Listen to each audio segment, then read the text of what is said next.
The 11-0 Spartans currently sit atop the track standings, but this Friday, Toledo St. John's comes to town. The Titans suffering only one loss in conference, and that was to the Spartans. But this Friday is more than just a basketball game as the Lima community gathers to honor Robert Thomas, a high school freshman trying to enjoy all that life can give.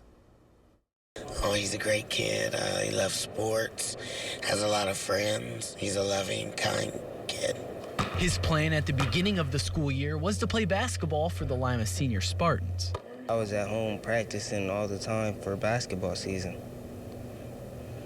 You know, shooting, dribbling, walking around the block, dribbling the basketball, just getting ready.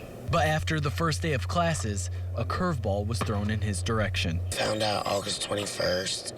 I took him to the doctor. We thought he had the flu. We went to St. Rita's. They found fluid behind his heart and lungs, and they immediately sent us to Columbus. Rob was diagnosed with non-Hodgkin's lymphoma, a cancer that affects the immune system. It was devastating.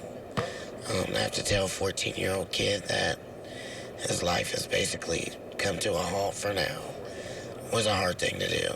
I couldn't believe it. I just thought my life was going to come to an end. But I realized I have my mom and people that care about me to support me. Many of those supporters are right here in Lima. This Friday, the Spartans square off against Toledo St. John's. Rob will be honored as the special Spartan, and money will be raised from the event for him and his family. To be able to play for a kid like Robert Thomas is a wonderful thing. It's a blessing. It allows kids to see exactly, what they have. It's truly a blessing to be able to put a smile on somebody else's faces and hopefully help them through this rough time they're going through. But the help doesn't stop there. The Three Rivers Athletic Conference hosts 3 other games that will be raising money for the Thomas family. It feels good because we don't know a lot of the people that are supporting us. Just to help people they don't know it's amazing. And when Rob is back at full strength, there's only one thing left for him to do. Go undefeated with the Spartans. To the college hardwood, the Lady Polar Bears enter tonight's contest on an 11-game winning streak. First quarter, Polar Bears wasting no time. Chris Estefas on the opening possession. That slight hesitation opens the lane, and she hits the layup. ONU takes an early lead. Next possession, off the steal, Carly Thomas to the bucket. She finishes with a team-high 18. Polar Bears up 4-0. Now from the outside, Britt Lott going left and launching the long deuce. That bounce is called a shooter's touch. The Shawnee alum adding to the ONU lead. Now Locke with a dime. Great bounce pass to Amy Bullimore. She uses the glass, and the Bears are up 8-4.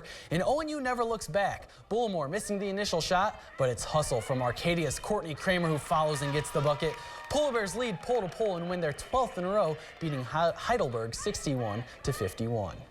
The Browns were making some noise this afternoon. The most recent news from the team in Cleveland, new head coach Hugh Jackson has added defensive coordinator Ray Horton to his staff. A person familiar with the team has confirmed the hire. Horton, who ran Rob Chudinski's defense back in 2013, returns to Cleveland to do the same job.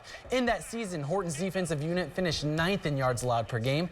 This season, the Browns finished 27th, giving up an average of 379 yards per contest. And another hopeful addition to the Browns, their 2013 league-leading receiver in yards, is trying to get back on the team.